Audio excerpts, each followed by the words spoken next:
We have just added a model that calculates an unscrambler value given absorbances. But we also want to be able to see the extra statistics, or what I like to call quality measures, that also are produced by unscrambler. To do that, have the model selected in the table over here. Click on the additional results button. Here you see the additional results that we offer. Today we're going to select the hoteling value and the Y deviation. We're going to save our changes. Now when we run this model, we will get the unscrambler predicted result plus 2 other values. Demonstrate that by test running it.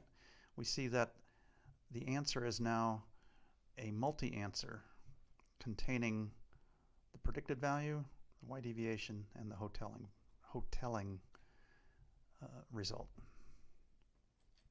These values are all saved in the database in the answer table.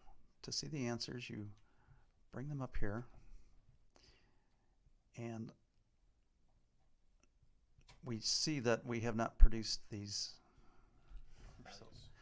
values yet. So what I want to do is run a couple of scans and have those answers produced so that we can see them in the answer screen. To get a model to produce answers, it has to be online. So I'm going to do that by clicking this button here. Now I'm going to go produce a couple of scans on channel 2. I'm going to do that by using the demand scan feature. Make sure that the channel is selected. Click Run Scan. All right, now that a scan has been produced, the model should have run and we should have values to look at.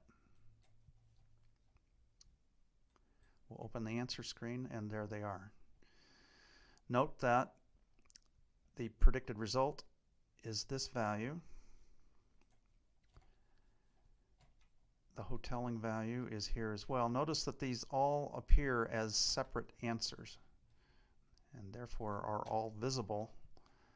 These can all be written to the DCS.